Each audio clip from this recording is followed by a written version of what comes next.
Olá, como estão?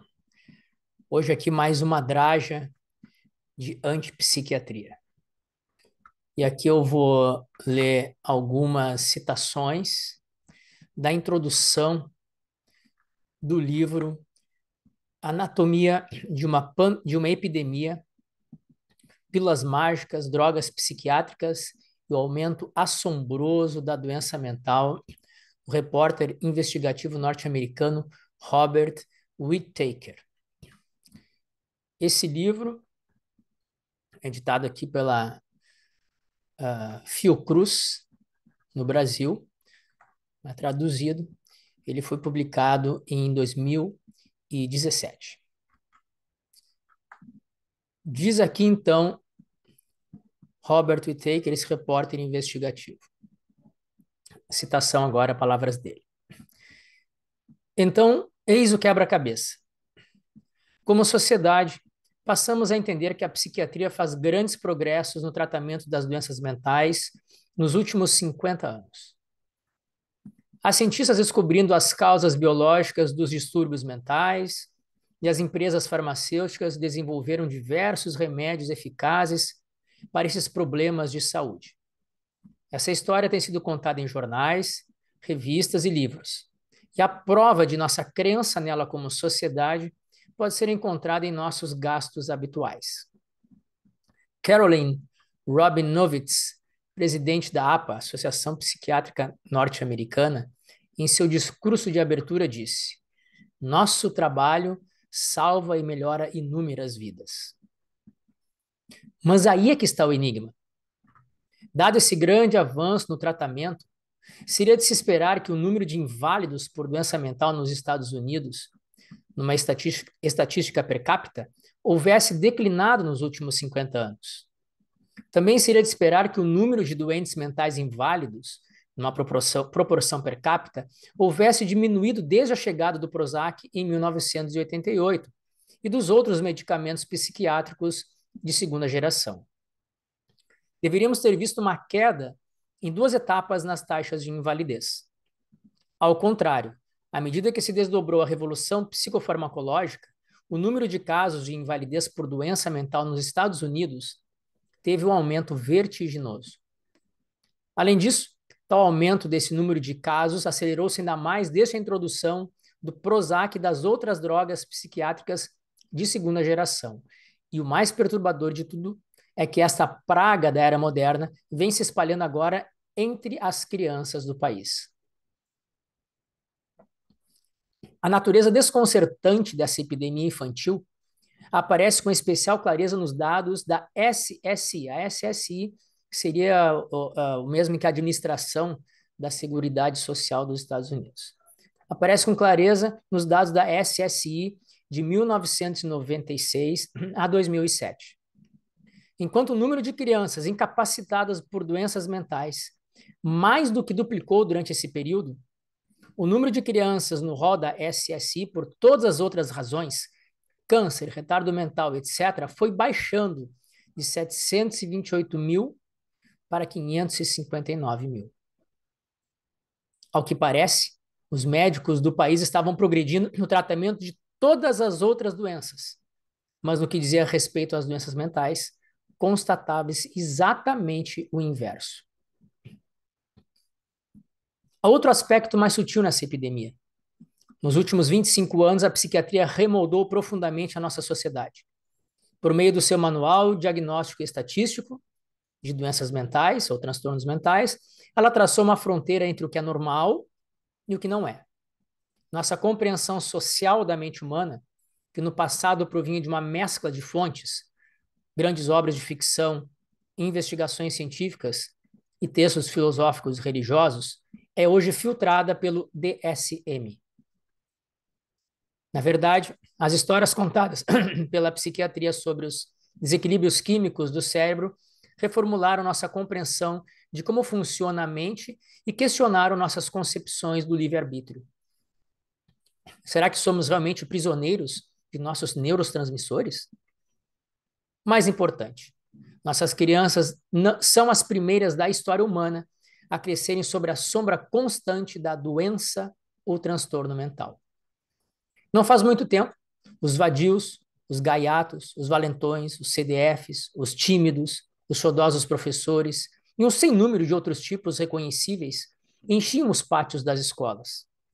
E todos eram considerados mais ou menos normais. Ninguém sabia realmente o que esperar dessas crianças quando chegassem à idade adulta. Isso fazia parte da gloriosa incerteza da vida. O mandrião, preguiçoso, da quinta série, podia aparecer na comemoração de 20 anos de formatura do curso médio como um empresário rico, e a menina tímida como uma atriz de sucesso. Hoje em dia, no entanto, as crianças diagnosticadas com problemas mentais, em especial transtorno do déficit de atenção com hiperatividade, o TDAH, depressão e transtorno bipolar, ajudam a povoar o pátio estudantil. Essas crianças são informadas de que há algo errado com o seu cérebro e de que talvez tenham que tomar remédios psiquiátricos pelo resto da vida, assim como o diabético toma insulina. Nem sei mais o que dizer, né? Depois, comentar depois disso, o Robert Whittaker nos mostra na introdução do seu livro. Primeiro, dá para dizer que essa é uma perspectiva, né, da antipsiquiatria no sentido social, político e econômico. É esse o viés que ele está trazendo. Atendi uma senhora, ela não conseguia sair de casa, no escuro, muita tristeza, muita ansiedade, e eu fui atendê-la, né, através da sua filha, fui atendê-la na casa dela. E a primeira coisa que ela me disse é assim: eu tomo remédio de antidepressivo, eu tomo antidepressivo por 10 anos, me disseram que eu tinha essa doença e me deram esse remédio.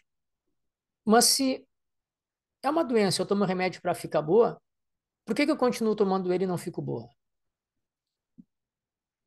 A pessoa sabe, só não sabe a resposta, né?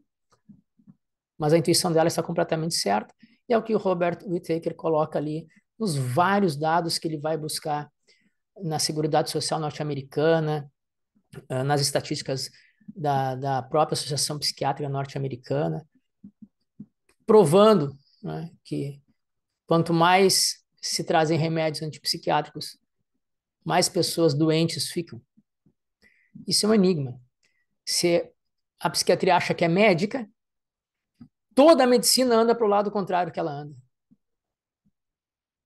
Toda doença, que primeiro foi descoberta como doença e depois ser procurada a cura ou remédio para essa doença, na história da medicina objetiva, a verdadeira medicina, diminui com o passar do tempo, ou até é erradicada. Justo anda na contramão a psiquiatria. Vai ver porque ela não é médica.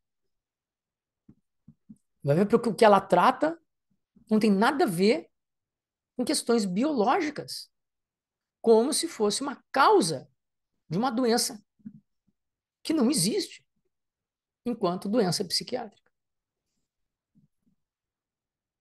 Outra coisa são as escolas, né? No final das contas, essa é a minha próxima mira, né? Epistemológica, é colocar não só a psiquiatria, como a antipsiquiatria coloca, no tribunal da razão da epistemologia, mas também as escolas, os maiores grupos de pressão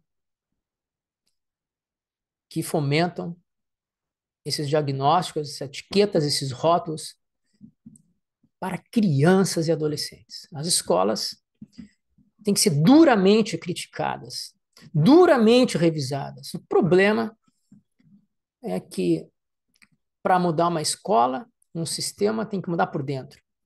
Por que que as coordenadoras, os diretores, os professores fariam diferente se eles colocam o corpo fora disso?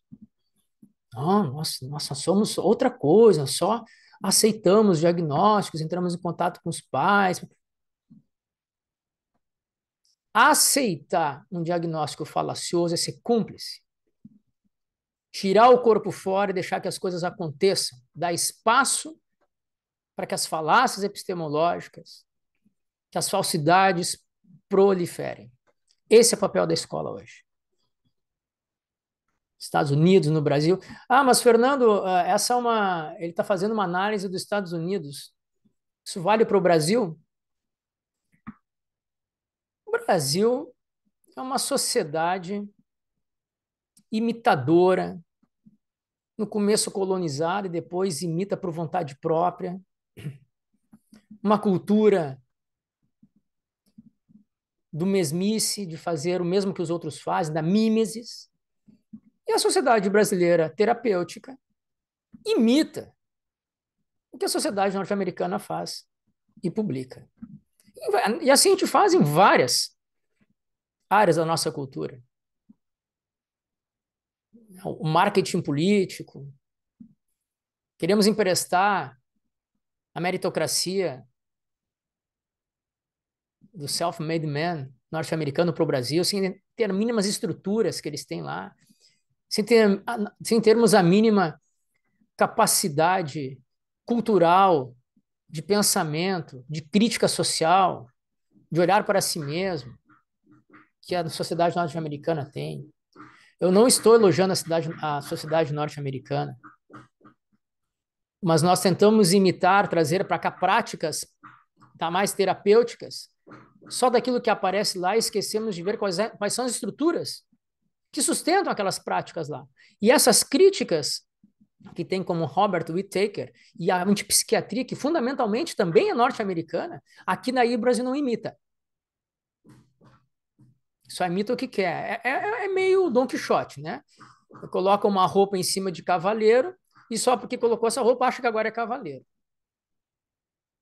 Tá lá, né? No mundo da fantasia, das ideias complexas. É assim que vive as terapias psis aqui no Brasil. Completamente fora da realidade antropológica, cultural e social brasileira, tentando imitar práticas de fora, fundamentalmente norte-americanas, mas não traz também as críticas e a seriedade das críticas que a sociedade norte-americana traz. Então, sim, a avaliação do Robert Whittaker pode ser transposta para o Brasil, porque aqui é um país de mímesis, de imitação sociocultural das práticas norte-americanas. Só olhar aí o Natal, né? No país quase todo tropical, faz o Natal com os norte-americanos. Então, sim, somos imitadores, não temos personalidade própria e imitamos fundamentalmente os norte-americanos. Então, sim, vale a análise, porque aqui também o TDAH, aqui também as escolas, aqui também as terapias psis são um braço, são uma cópia mal feita da sociedade norte-americana na maneira de perceber e de executar as suas terapias. Ainda bem que a filosofia clínica está fora desse espectro. Até hoje, que eu percebo, a única forma de terapia que está fora de qualquer espectro de viés norte-americano ou do viés brasileiro colonizado que procura na sociedade norte-americana imitar suas práticas. Vale a leitura desse livro, é um livro de 400, 500 páginas, onde ele abarca não só a visão política, social, econômica da psiquiatria biológica, mas também as questões fundamentalmente científicas. Né? Ele vai atrás de médicos, ele vai atrás das estatísticas, ele vai atrás da neurociência, para saber se efetivamente essa teoria dos neurotransmissores e do desequilíbrio químico no cérebro é real. E, obviamente, vocês vão perceber no final que não é. Porque não é nem no começo, nem no meio, nem no final. É só um pouco de estudo que a gente percebe todas as falhas que essas teorias psiquiátricas têm e quais intenções que elas têm por trás. Vale a leitura. Anatomia de uma Pandemia, Robert Whittaker. Muito bem. Quem gostou do vídeo e quiser comentar, dar like, compartilhar, fiquem à vontade, ajuda a mensagem da antipsiquiatria ir mais longe pelo YouTube. Comentários, sugestões, por favor, coloquem ali, que à medida do possível eu vou fazendo mais vídeos para responder aos comentários e às sugestões. Muito obrigado e até o próxima Draja.